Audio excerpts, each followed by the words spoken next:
Hi there. Welcome to Glory Hounds. This is a furry VN by Echo Project that I have been recommended by some people that I know. I've been told that it is fucking fantastic, so I am definitely now going to be looking into it. It looks really cool from the outset, looking like one of those, those really cheesy, campy superhero comic book things. Basically furry Marvel. This is what this is going to be, isn't it? Furry Marvel. If it's furry Marvel, I'm kind of here for it. But I've been told that it is definitely something I should check out. So I'm excited for this one. As is the case with most of the stuff that I read on this channel, most of, if not all of, actually, Glory Hounds is a gay 18+ furry visual novel. So please heed my warnings. If you are not the sort of person who wants to see furry content, or 18+ content, or if you are below the age of 18, goodbye. Goodbye, I say. But with that out of the way, I'm gonna dive right into this immediately. This is Glory Hounds, as read by Pink Wisp, who is so fucking good at introductions. Like, give me fucking applause, lads. Let's begin. I can't breathe. Most of my body is numb. Occasional searing jolts of pain aside. It's been numb for a while. I don't know how much longer I can keep going like this.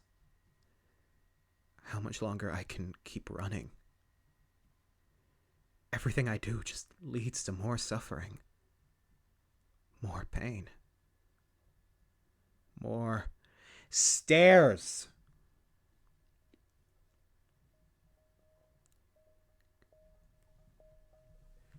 Come on, Spot! Pick up the pace!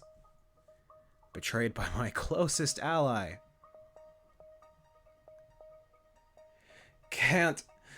Too many.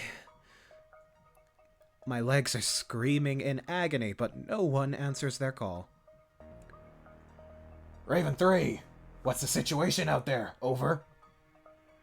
A voice crackles suddenly and loudly over the radio. I grip the handrail like my life depends on it. Last thing I'd want is to go tumbling down these steps. Because I'm pretty sure I wouldn't be able to get up again. Our adversary is on roof, sir. Diamond should still be on his person. Any other hostiles on the roof? Over. Negative. However, Beast is most dangerous when cornered. I advise caution.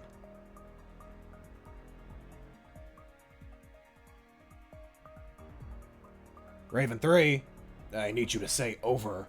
Over. Over. Good. Over and out. You heard him, Spot. Just a few more floors to go. God, why'd he have to pick a skyscraper? Shouldn't places like these have elevators? I better be getting a raise after this. I think we're at the top now. There's a big metal door blocking our way. Stand back! The boss bars my way with an arm the size of a tree trunk. You're not seriously going to...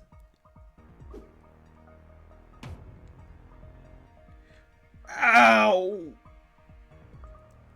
He hisses, clutching his foot, hopping around like a madman. I put myself between him and the stairwell. I'm pretty sure they'd dock my paycheck if I let the boss fall down the stairs and break his back. That probably wasn't the smartest move. No kidding. Here, let me do it. I grab the door's handle and push forward. Huh. It isn't locked at all. The way the boss is looking at me, you'd think I just aced an exam on quantum physics. I knew I hired you for a reason. He gives me a pat on the back that knocks me against the metal door. It slams open wide, blasting us with cold air, bringing us face to face with...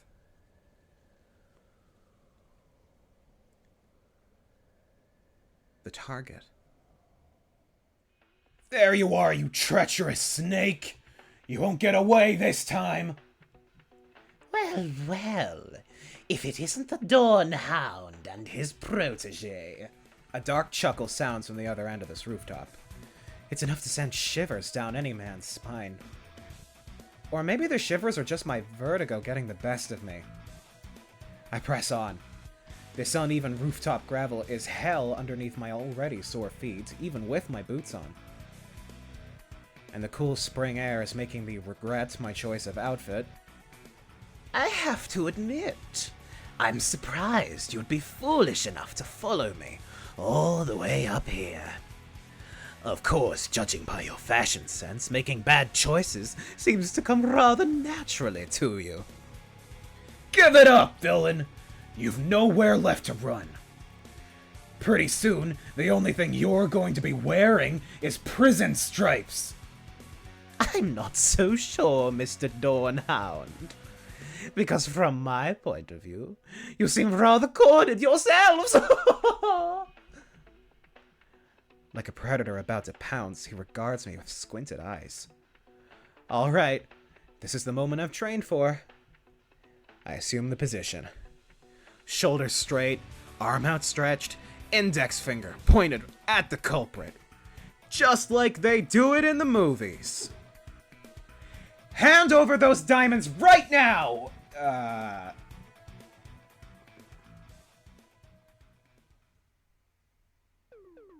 What was your name again? The horned chameleon rubs the back of his scaly head, tilting it slightly.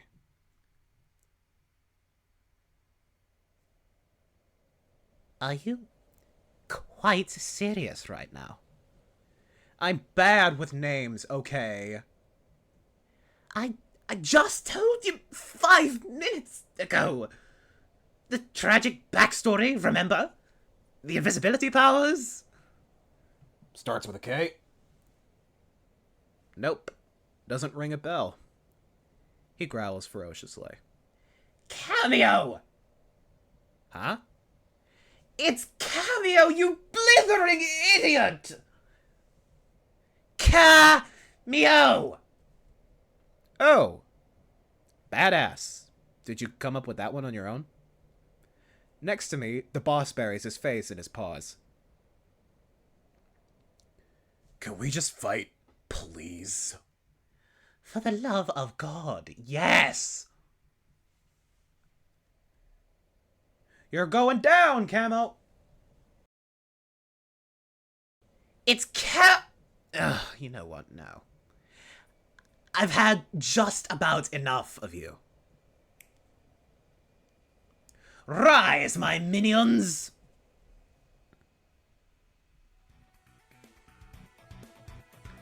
Five butterflies with brightly colored wings ascend behind him, just off the building.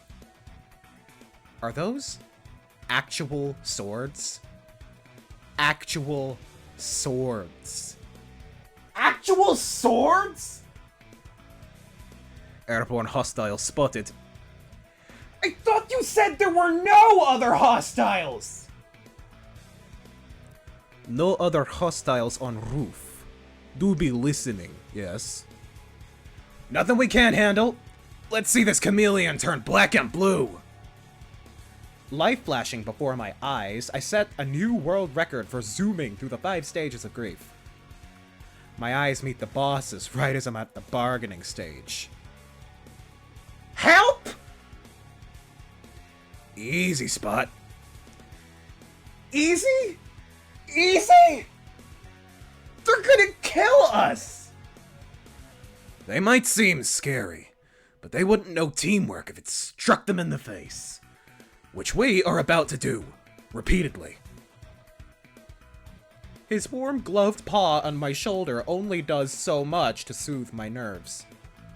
So quick to judge, but you couldn't be further from the truth if you tried. See, unlike you and your precocious little pup, I take care to train and dress my employees properly. Minions, make fur coats out of them. No!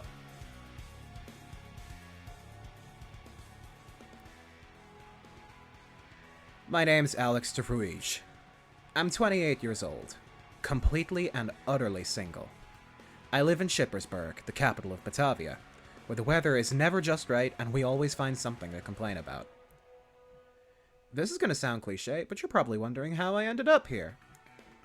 Truth is, I wonder too. Not just anyone decides to throw on some thigh-high boots and a mask to fight an overgrown lizard on top of a skyscraper. But it's my actual honest-to-God job now. It's a long story. But long stories seem to be all the rage these days, right? It all started a while ago.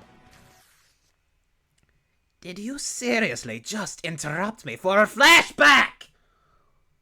I love this. I love this so much. I remember it clear as day. I am very much stuck here. Black and white is not a good look for me. I love him. I love all of this.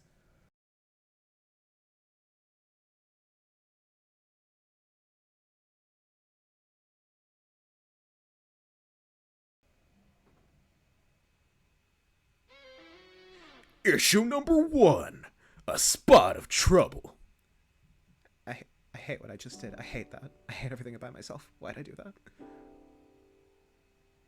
De Halve Heen, 1849, Friday. The last few rays of sunlight bleed through the stained glass windows of this old bar. So too bleeds my nemesis. This grueling battle's lasted most of the day, but I finally have him where I need him. All it takes is one more blow. I steel myself and ready my weapon. You alright there, Alex? Do you know another word for spiky plant with soothing juice? How many letters?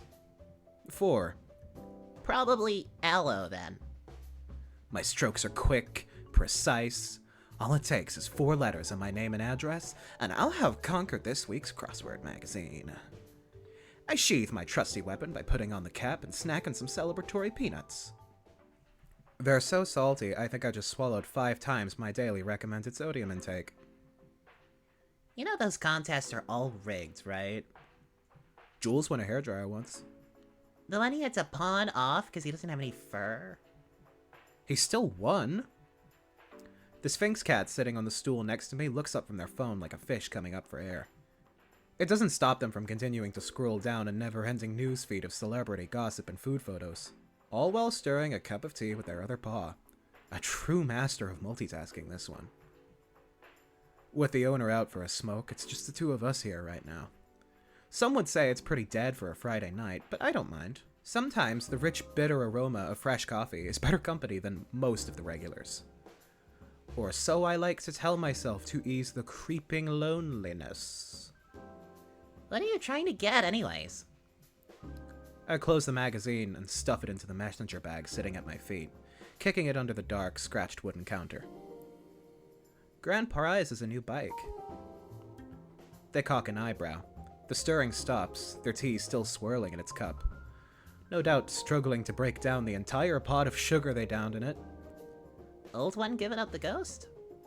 I nod my head solemnly, swallowing. Memories playing in my mind like a clip show episode. Sucks, man. I've had that rust bucket since high school, but I still feel a pit in my stomach just thinking about it. You said it. I just had it fixed up last month, too.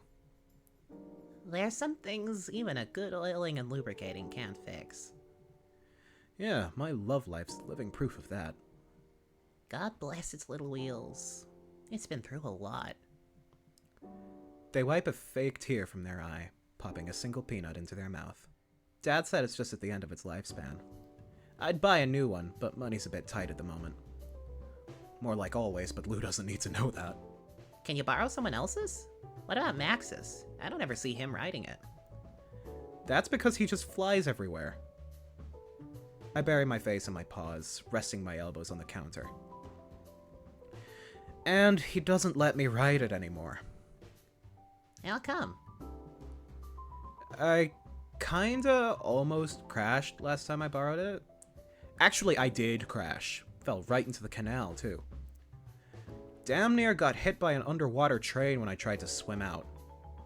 Who knew they went so fast? The door opens, and for just a second, a crisp spring breeze grazes my fur, making it stand on end. Alex been getting into trouble again. What else is new? Feathers tickle the back of my neck, and I feel a clawed hand on my shoulder. Well, well, if it ain't the namesake of this place, you better not be molting right now. Hey, Lily, how's the weather out there? I catch the telltale scent of cigarettes and freshly ground coffee. The rotund rooster slips between us, offering Lou the closest thing to a smile someone without pliable lips can muster. Even with just the three of us in here, his presence fills the room. Absolute shite it is. We're expecting some spring showers in a couple hours, so I hope you brought your raincoats. Nothing out of the ordinary for Shippersburg. Lou takes a sip of their tea. The slurping is very audible. I like it. Sun's terrible for my skin anyway. Well, I don't. All this rain lately hasn't been good for business. And with the anniversary coming up and all. Anniversary? First time I hear about that.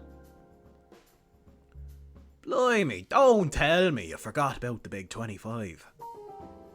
You didn't put up any flyers or anything. How are we supposed to know? Pardon me for thinking I'd built up enough of a reputation.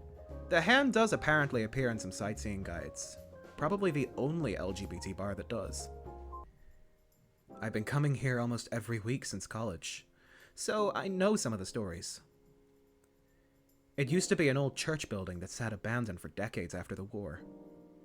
According to Willem, the Shippersburg City Council kept making plans for it, a recreation center, a mall, even a museum at one point. But they dragged their feet for so long that eventually they just decided on demolishing it. That's when Willem ended up buying it for dirt cheap. To say it took a lot of elbow grease to fix up is an understatement. He's shown me pictures of what it was like before, and the building had more holes in it than a cheese factory. He did keep the stained glass windows. Even the church bell still works, allegedly, though I've never heard it ring. Lately, the only thing anyone's talking about is that art gallery. What's an art gallery got that I don't have, eh? About... They scroll down on their phone. I catch a glimpse of some old-looking paintings on their screen. 10,000 followers? Opgedokt. I've seen their ads and billboards around town. Apparently, they've recently brought in a dress made entirely out of euro bills and diamonds, worth a whopping 6 million euros in total. Forget the bike, I could buy out an entire biker gang with that kind of money. For one gallery. I shrug. Art's getting more popular with the young people these days. And they've snagged a lot of big-name artists by the looks of it. They even have a Van Howlnick.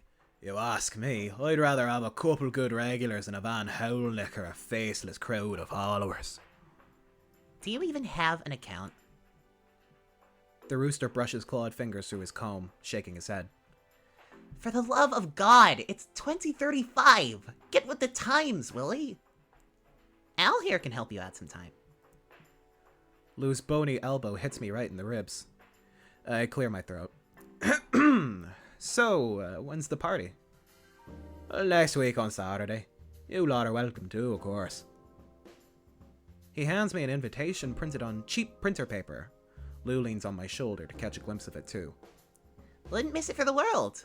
Need help decorating again? I'd be chuffed to bits to have you.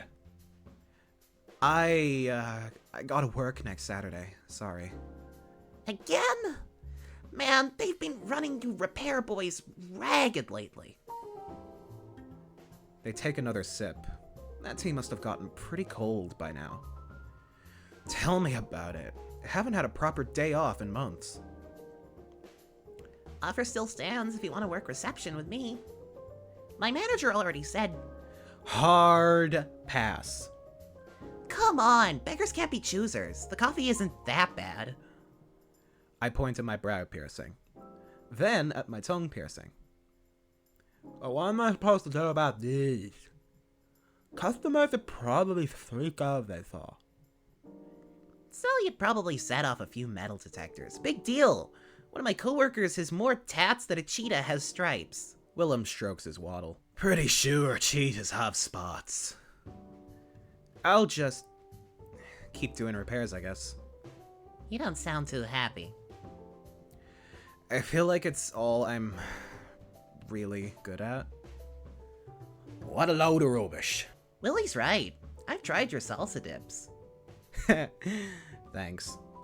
But, hey, if there's anything I can do, let me know. It feels like the only times I hang out with you nowadays are office parties. We really gotta meet outside work more. Right. We even had to plan to meet up today. We can catch a movie when things slow down. Good idea. There's this one I really want to see. I immediately feel a primordial sense of terror encroaching upon me, eating away at the very core of my being. If this is another horror flick... They click their tongue. I'm not sure they'd sell you another ticket to a horror movie after you screamed the house down last time. It's all coming back to me now. The blood, the gore, the expensive popcorn I threw all over my hoodie. I can still smell the caramel. I thought it was just gonna be some romance flick. No one told me there were gonna be ghosts. Really? You passed out before the ghosts even showed up. Lou rests their chin on their hand. You can rest easy this time. That Fish Ain't My Mother's coming out in a few days. The really bad musical? You mean the most amazing musical? The review I read called it a god-awful train wreck. Direct quote. And that was the nicest thing they had to say about it. Which is exactly why we should go see it. Don't make me drag Willem along instead. The fucking crow noise. The cockerel crow, it's great. Willem, behind the bar, recoils, nearly backing into the wine bottles. I ain't letting you rope me into another one after what you pulled last month. Excuse me? Poultrygeist 3 was a work of art. You have no respect for the classics. If that movie's a classic, I'm the Queen of Batavia. I suppose it's up to me to defuse this argument before the claws come out. The new Lions Brigade movie is coming out soon. Why don't we go see that? Didn't they end the franchise, 20 years ago? It's a reboot.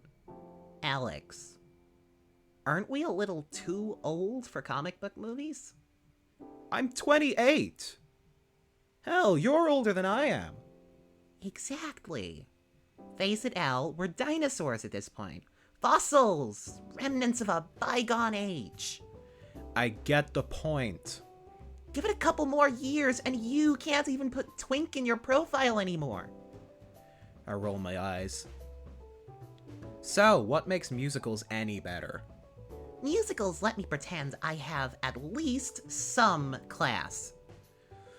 Well, if you're dinosaurs, what's that make me, eh? Someone who can pour us another round of drinks? You want a beer, Al? It's on me. One more for this dinosaur. There's some bitterballin' too. You heard the man, Willie.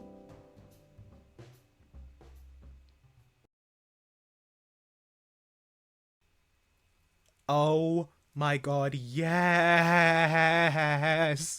Yes! Echo Project, I love you so much. Echo Project, I love you so much. Hi, Adastra. Hi, Echo. Marco, Amicus, Chase. It's completely dark out by the time I leave. Rain's tapping away at the awning, but the downpour hasn't deterred some of the usual Friday night crowd from exploring the crown jewel of Batavia, city of the future.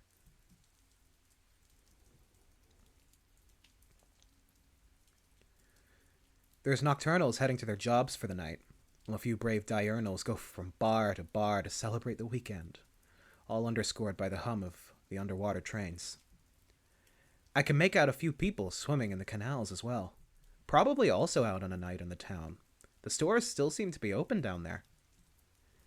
Shippersburg has a relatively large aquatic population, roughly a fifth of its inhabitants. Most can't live on land full-time, so a bunch of them live and work underwater, in the web of canals that run throughout the entire city. There's entire bustling neighborhoods down there. Stores, bars, churches, apartments. And of course the train stations Shippersburg is known for. A far cry from the quiet port town it used to be over 100 years ago. Things change quickly around here. They have to.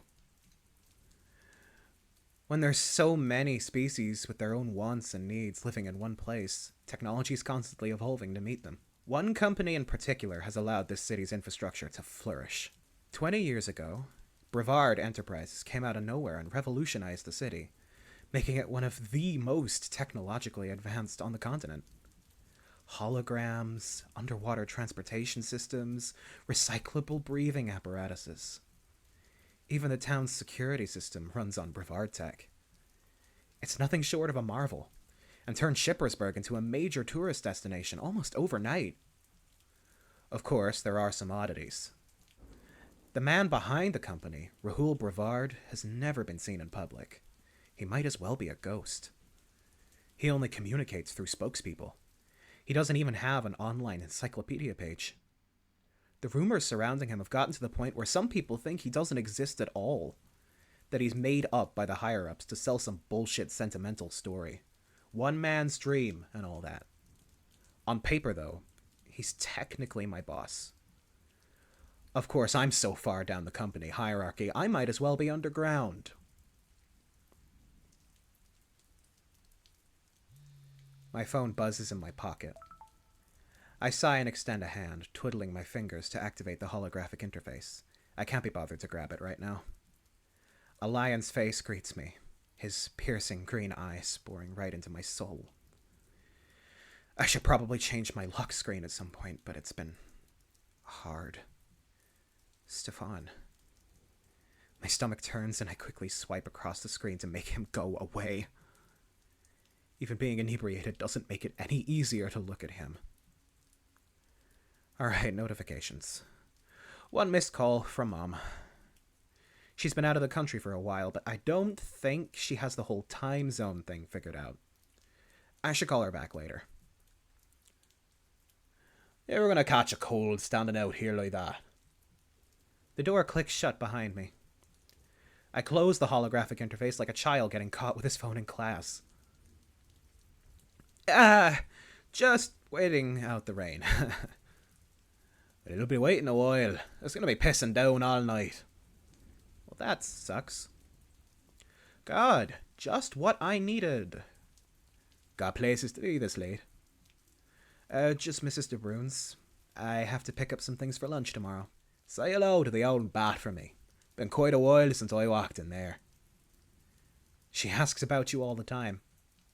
Tell her I'm taken. The rooster fumbles with a soggy pack of cigarettes. Who's the lucky fella?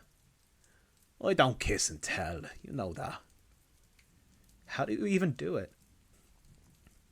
Easy. You tell someone they're cute, buy them a drink, and... Not that. How do you kiss someone without any lips? You just...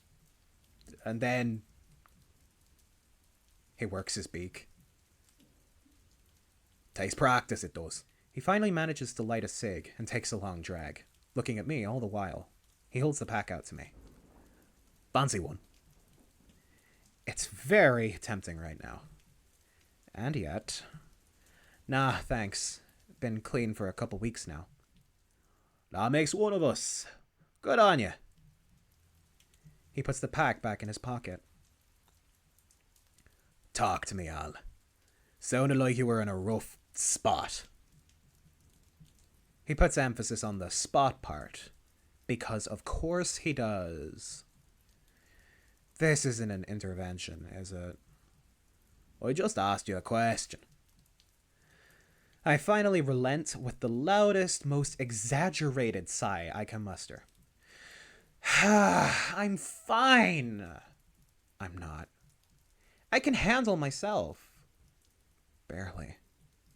You know I always land on my feet. Even if it feels like I break my legs doing it every time. The rooster takes another drag. I don't doubt that. You've always been a right clever bloke.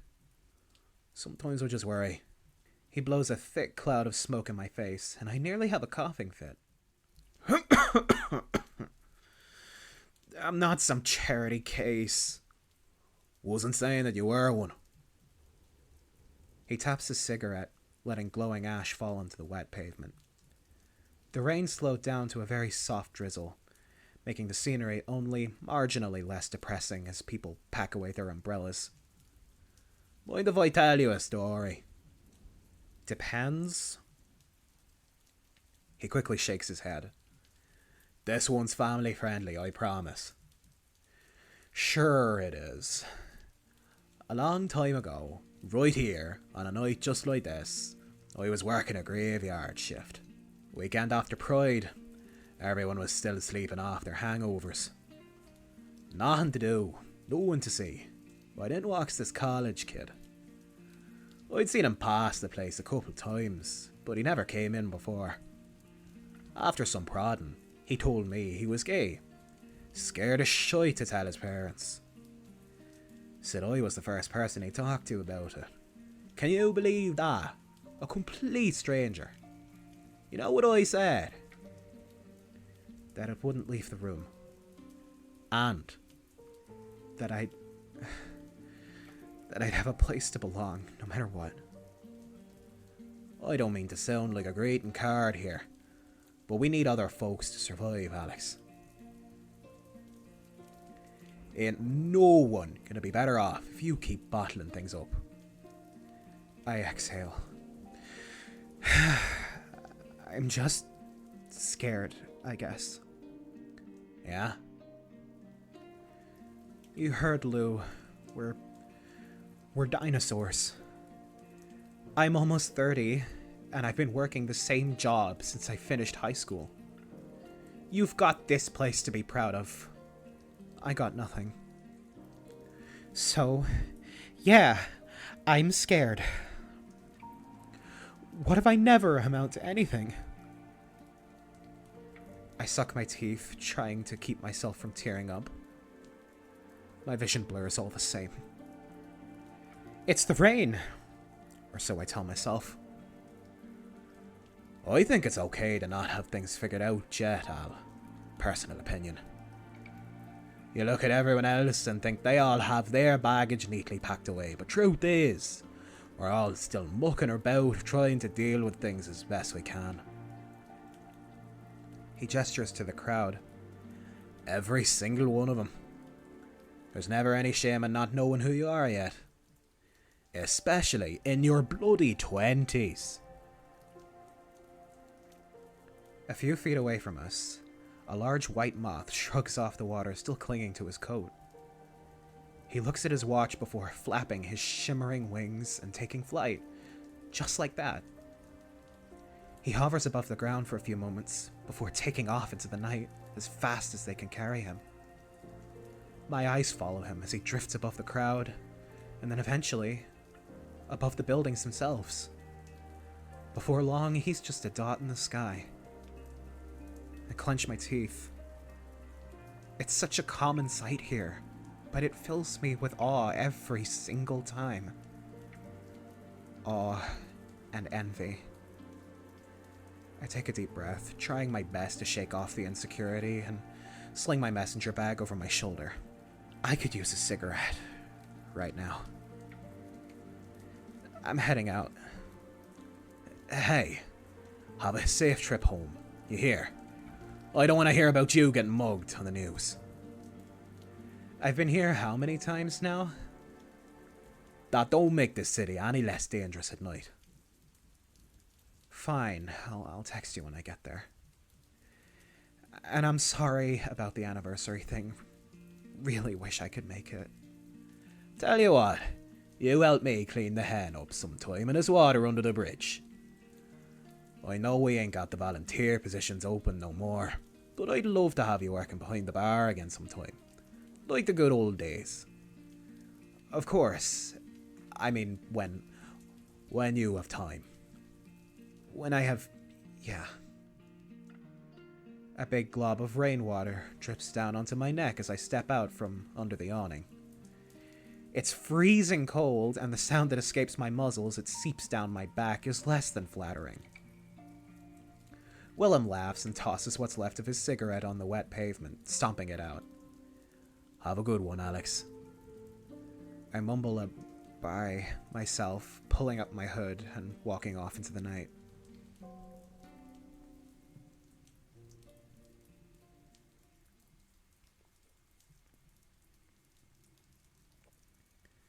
If you follow the canal down from the Hen, you eventually get to the old foreign quarter of the Sweetwater district. Most of its inhabitants are descendants of immigrants who came here after the war.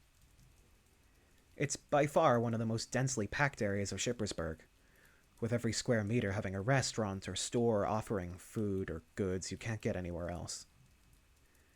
Feels like the one place in town where things slow down a little. There's fewer screens, fewer obnoxious neon signs, and just a little past the Indian restaurant I always wanted to try, there's a little corner store.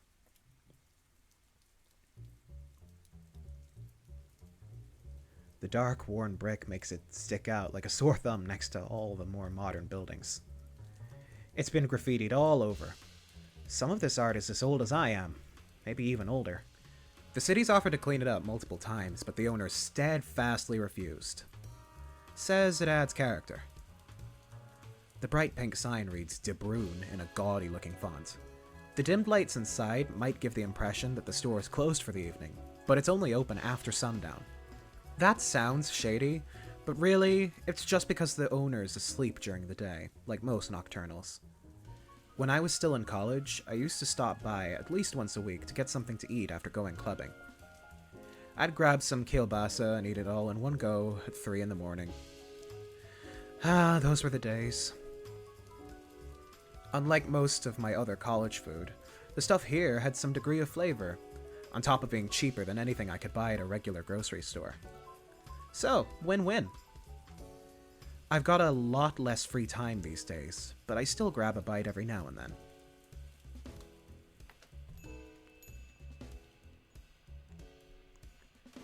The shrill doorbell announces my arrival, almost loud enough to rupture my eardrums. This store is an assault on every single one of my senses. It's cluttered and claustrophobic in a way only the smallest of corner stores can manage. There's bright, colorful packaging on every shelf, imported from all over the world. There are lots of foreign goods here. Sake, changa, impossibly sour candy. And my favorite, the pastries they usually keep under glass near the counter. The smell's enough to make both my eyes and mouth water. An entire experience crammed into a place probably no bigger than my living room. Probably the greatest fire hazard in town. Mrs. De Bruyne! I'm greeted by a voice almost as squeaky as that front door before its owner comes hobbling out of a small hallway behind the counter. Alex, sweetie! She rubs at her eyes, fixing her brightly colored headscarf I've never seen her without. Her eyes, or at least what I can see of them, light up when she sees me. I can't help but smile back at her. It's like I'm seeing my grandma again, except with wings, and big ears, and suspiciously sharp teeth. Hey, Mrs. De Bruyne. It's been a while since I last saw you. You've gotten so tall. I'm pretty sure she just got a bit smaller. With a grunt and a crack of her back that can't be good news, she drags out a milk crate from underneath the counter to stand on. She can't reach the register without it. It's old and battered from years of use. I remember the local kids making a game out of trying to steal it. I won't confirm or deny having been one of said kids. As many tricks up my sleeve as spots on my face, the neighbors used to say. How've you been? She wrings her bony paws, almost knocking over a small newspaper stand with her wings. It's as if it's a question she's been preparing for her entire life. wonderful, dear. Absolutely wonderful. Her Lagian accent's as thick as it's always been in the 22 years I've known her. Business has been... what's the word again? Exploding. Booming. Booming, yes! It's the tourists, dear. The rainfalls put a bit of a damper on things, but on good nights, we have more customers than the Lutetian Museum. I see more tourists than townsfolk these days. Probably stopping by Shippersburg for the weed. I was just telling Andrea the same thing. It's good to see the young ones so interested in the local culture. Yeah, it's the weed. You'll be taking the usual, yes? Mm-hmm. Can you pack in one extra this time? I could use a little boost. For you, I'll pack in 2 extra. You're thin as a rail. You could use some meat on those bones. I just eat what my budget allows, really. Definitely not enough then. 3 extra it is. You'll have to take care of yourself, Alex. How else will you get another boyfriend,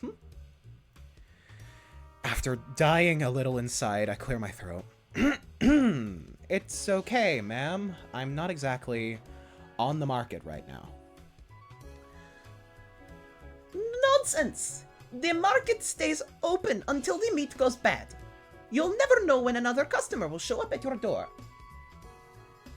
How do you think I met Andrea? Bingo club? Online dating! And let me tell you, the 90s were a different time. None of those apps or hookup places or... Please, stop. Uh-huh, mm-hmm. You young uns have it easy, is what I'm saying.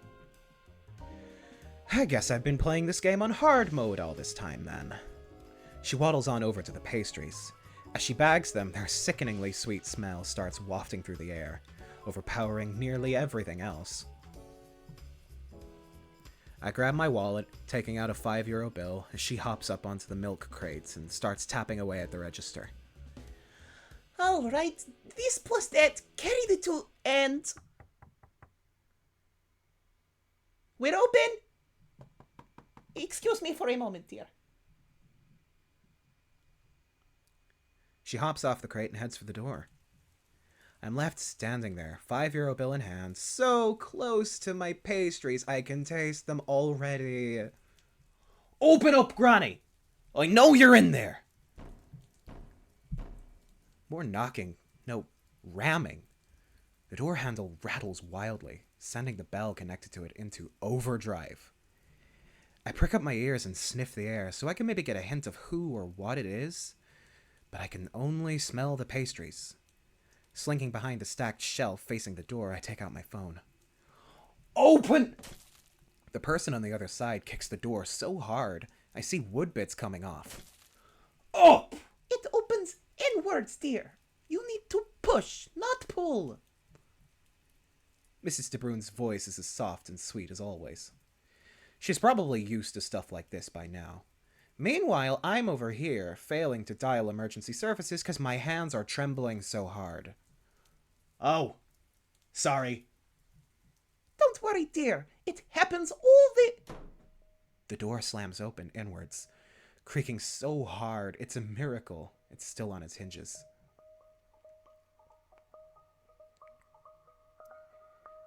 I peer over the bags of sweets on the shelf to see some sort of fish standing in the doorway.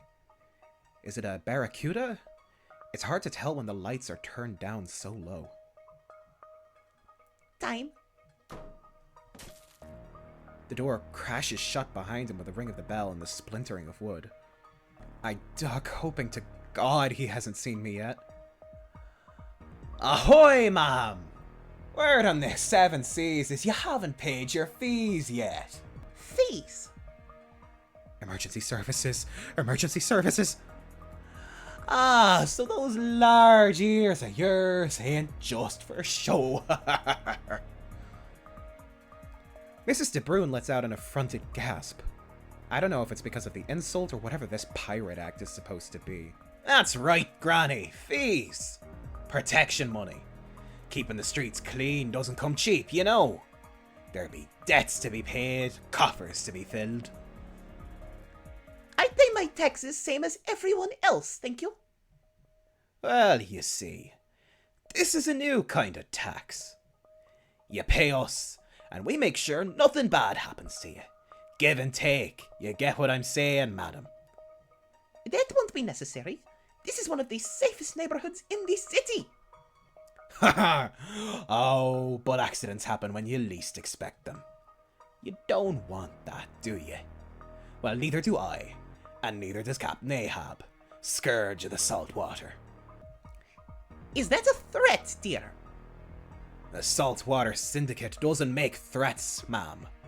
It's just a suggestion. I've dated eels less slimy than this guy. I get as low to the ground as I can and finally manage to tap the call button. The line beeps and for a second I hear my heart pounding in my throat. Hello? I steady my breathing and try to be as quiet as I can as that barracuda continues his shtick. Help me, please. Thank you for calling Shippersburg Emergency Services. For matters involving the police, please press 1. Fuck! Voice command not recognized. Please refrain from calling emergency services outside of emergencies. Continued misuse will lead to... I close the call, crawling over to the edge of the shelf to peek around the corner. And were I to even have money, you would be the last person I would consider giving it to. The barracuda grins wildly at her. His teeth are sharp as knives. He's got her backed up against the counter now. She's clinging to it for dear life. Then I suppose we'll have to do things the hard way, won't we? The barracuda's hand goes where I can't see it. I hear a click and then a gasp from Mrs. De Bruyn. Next thing I know, the man's got a pistol pointed straight at her head. It's an old flintlock pistol, like something straight out of a pirate movie. Except it's real. And right in front of me. And probably doesn't fire blanks. Someone has to do something. I have to do something. Think, Al. Think!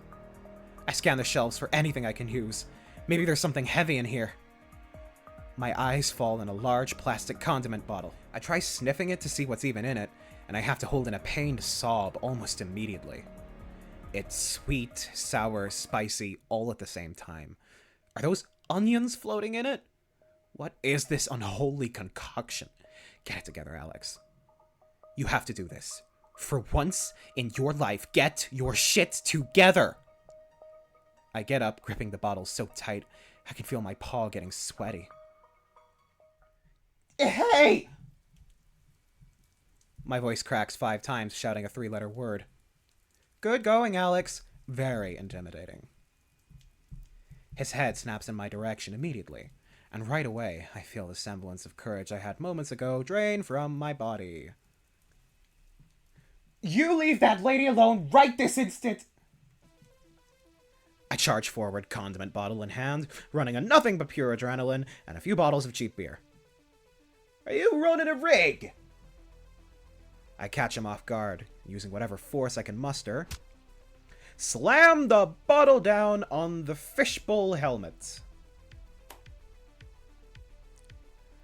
While the soft material it's made out of cushions the blow, the barracuda falls flat on his ass regardless, the cap of the bottle on the ground next to him. He looks up at me, dazed, growling. It'd have been funny if he wasn't carrying a deadly weapon. You just made the biggest mistake of your life, Hound. I'll cleave you to the brisket! If looks could kill, this guy would be hacking me to pieces right now. I'm pretty sure that's what he wants to do either way. I don't understand pirate lingo. He reaches for the gun again. This is it. All I wanted was a pastry, and I didn't even get to eat it. Life's cruel. He points the pistol at me. I wince. I close my eyes. I squeeze the bottle. Ow! Fuck! Butter me biscuits! I hear something clatter on the floor, and when I pry my eyes open, I have to resist the urge to immediately shut them again. What was in the bottle is now all over the would-be robber's fishbowl helmet, dribbling down onto his designer jacket. The smell is absolutely putrid. He rubs at his helmet to clear it, but it just stains his sleeves red. Shit! I mean, when I get my hands on you, you're gonna be Shark Chow, you mangy dog! I turn to Mrs. De Bruyne.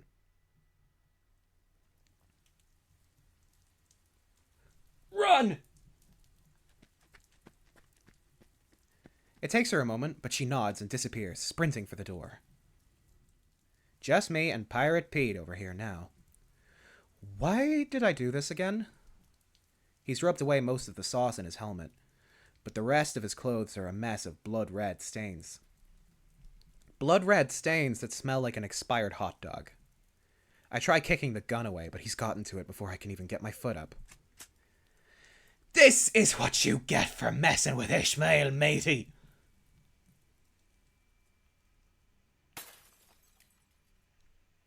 Oh fuck? I'm so focused on my impending death that I'm completely taken off guard by the sudden sound of glass shattering into a million pieces. A rush of cold air washes over the tiny store, its intensity only matched by the sound of the booming voice that follows. Dawn has come to vanquish the night. I love cliffhangers, so I've decided to leave you all on one. That was the first episode of Glory Hounds, and oh my god, this is so fucking cool. I really love this so far. Thank you to... oh my god. Thank you to Echo Project for making it, because I am in awe. And yeah, if any of the people who recommended this to me, you know who you are if you're watching this. Thank you so much. You were right. You were absolutely right. So, what an episode that was. We got introduced to our main characters. We got introduced to the city of Shippersburg. It's apparently 2035. Wow. Yeah, this is really fucking cool so far. And I'm definitely going to be playing more of this. Definitely, definitely, definitely. But I will be playing more of this at a future time. Right now, that's the end of this episode. Please go and support this project. I'll be leaving links to places where you can support this project and the writers in the description, and also I will be leaving links to my own pages. Because I must plug myself, I apologize. I'm just like that. But yes, thank you all so much for watching. This has been Pinkwisp, playing Glory Hounds. He who is getting really good at outros, just as he is at intros. And I'll see you in the next one. Take care.